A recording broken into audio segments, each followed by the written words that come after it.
Tour de France, Summer 2023. 5 parks, 4 friends, episode 1, Futuroscope. Today we are in Futuroscope. It's a theme park in France, not the usual park you would expect, so we're not going to see lots of coasters, lots of flat rides, but all the attractions are around the cinema, screens, projections, 4D, IMAX, and all that. The theme, of course, is future. Kind of if Universal decided to create Epcot, kind of something like that. Anyway, let's see what's on offer, and I'm gonna tell you what I liked, what I didn't like, and if it's worth a visit. But before we even start talking about the different attractions and what's on offer, it's worth noticing that this is a really nice park. And I'm talking about the amount of green, of trees, of shadows which is there, and all the different relaxed areas which are scattered all over the place, together with playgrounds for kids. Generally speaking, also from an architectural point of view, it's interesting and remarkable because all the buildings are kind of strange and high design, and they are built as residential buildings, basically. So they don't look like scenic props or anything like that. Really a nice park just to walk through.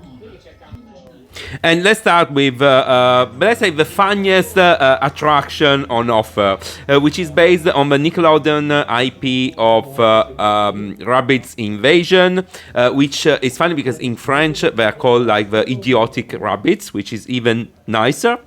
So it's a famous kind of dark ride. It's not really a dark ride, it's the projections and all that, but it's famous because the seats are WC, and those characters are kind of Minions style, and they travel through times, and it's all messed up and all that. It's really, really funny. I think it's nicely executed as well because it's a nice mix of 3D cinema projections and physical props. The system is kind of a carousel of progress in Disney World, so it's kind of spinning around the different stages. All in all, it's super fun. It's just super idiotic as it should be, and I really enjoyed it. Worth mentioning also that there is a branded merch shop at the exit of the attraction, which is again really, really nice. Moving on, we started doing all these different 4D dynamic cinema, and as I said, there are really a lot on offer. The first 3 are kind of identical in terms of the hardware, but because the video is different stories, they are kind of alright. The only thing is that they are really, really intense. So far we've done 2 or 3 dynamic cinema, and most of them are actually intense, but a lot. It's like Taron. No, very nice. We're gonna do all of them today, just to see if they are too repetitive, kind of universal feeling or not. They are different one from the other, but as usual, if you're exposed too much to screens, maybe you get bored or it's a bit too repetitive. Let's find it out. In reality, the other cinemas on offer are completely different. One is based on superheroes, there is a pre-show and then a massive theater. Then there is one which is one of the biggest IMAX cinema in the world, and there is a space-themed movie from NASA. And then there is another one as well, which is based on Arthur, which again, nicely themed all the queue line, and then you go on kind of vehicles which are similar to the ones in the Simpson ride in Orlando, or the cinema in Ferrari World Portaventura. So all in all, it's a kind of a diversified offer, so not boring at all. Now we're gonna do Objective Mars, which is a space-themed spinning coaster. Should be spinning, apparently it's not spinning, but it's got an indoor area. It's an Intamin double launch family, super family. Apparently 22 million euros investment, so quite a lot. And it won best new coaster 2020. Clearly 2020, year of COVID, probably the only coaster that they opened in 2020, so really easy to win, but promising. Let's see. And here we are in the queue line in the station. So the queue line is designed to hold probably 8 million people queuing at the same time, because this is massive. The theming is outstanding. It's really, really nice and immersive. Then the coaster itself, as said, it's a launched Intamin coaster. It's kind of similar to 13 of Alton Towers. Kind of. The only thing is that it was meant to be spinning, but is not. Apparently, there was an incident in April of this year, April 23, and the batteries on board took fire, so they had to close the ride for months and revise it. The solution was to remove the on-board battery and remove the spinning function, which is a pity because the spinning function, first thing, was adding fun to a ride which is kind of boring or really, really mild itself. The other thing is that the ride is designed to have a dark ride area, a couple of scenes inside, and of course they were based on the fact that the vehicle was gonna flip and you were gonna be front facing, while now you got everything on a side. Also, there are other interactions before the first launch in which the car should have been aligned to what is happening. And there is a kind of twisted track, which again was meant to represent a launch, and now it's just uncomfortable because you are sideways. Say that, I guess, of course, this coaster is now underperforming and is heavily affected by the decision of Intamin to remove the batteries and just kill the spinning function. From what I've seen, it's a really nice execution. So the theming, it's outstanding. There is this indoor area. There is a kind of pre-show. There is a storytelling. And the track itself is not boring. There are 2 launches, and there is also the drop track at the end, similar to 13. But the fact that the ride is not spinning, the coaster is not spinning now, it's really affecting this coaster. Hopefully, Intamin is gonna find a way to fix it, and it will gain again the spinning function as it was designed to start with. So far, good coaster, but a bit killed by this. And then it's worth mentioning that there are different areas for families. One, it's a massive indoor area which is called the arena, which has got these slides, massive. It's got a PlayStation area, and there are plenty of activities for kids and families, kind of educational as well.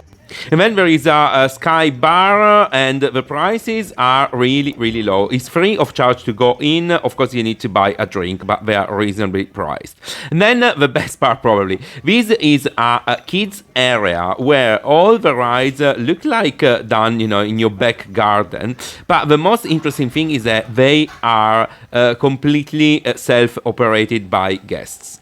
So there are no operators. You on board, the vehicle. You close your restraints. You press a button to make it go. And also the people in the queue are gonna be part of the process because they are closing the gate in the station and all that, which is amazing, to be honest. I've seen this one, for example. It's a kind of water ride, but this boat just goes in the water. There is no track, anything, and there is a rope to lift it back on the on this lift. So it just, it just looks wrong, and especially if you are used to how conservative are especially English parks. They are really like better safe than sorry and all that. Looking at those things where, especially because it's for kids are pressing buttons, launching things, and just moving without not a single person checking, is just amazing.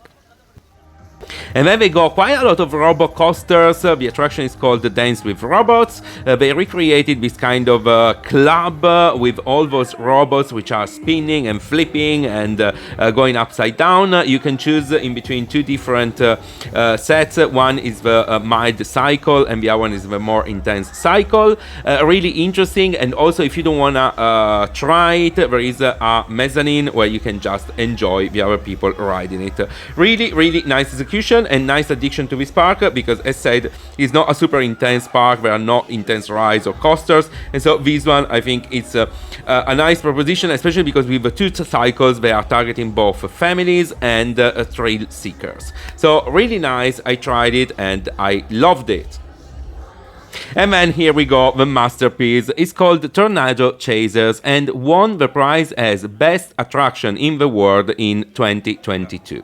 Now, the queue line is amazingly themed, and you can imagine that it's gonna be another one, kind of dynamic cinema with screens. Yes, it is, but we're not talking about projections, we're talking about LED walls, and also those LED walls, they open and props are coming out. There is this vehicle that comes into the stage multiple times. There is a lovely pre-show, and the whole seating area with all your seats starts spinning quite quickly, and there are lots of effects like water, wind, and all that. It's breathtaking. It's probably the best dynamic cinema ever seen in the world. Worth mentioning also that they got an amazing branded merchandise shop, a gift shop, and they developed a massive range of different gifts. I think they really invested a lot of money in this attraction, and oh my god, they've done a great job. Worth mentioning that there are also a couple of water rides which are pretty wet. And so, to wrap it up, how is Futuroscope? Well, it's a nice park for families. I love the fact that we're not talking about attractions or rides, but we are more talking about activities that you can do. The offer is definitely family oriented, but there are things that could satisfy thrill seekers too. I think in terms of screens, yes, there are quite a lot. So far, still manageable and bearable, but they shouldn't push any further in that direction. Currently, it's a really nice park. I think Tornado Chaser is worth just the visit, just to do that one. It's a masterpiece.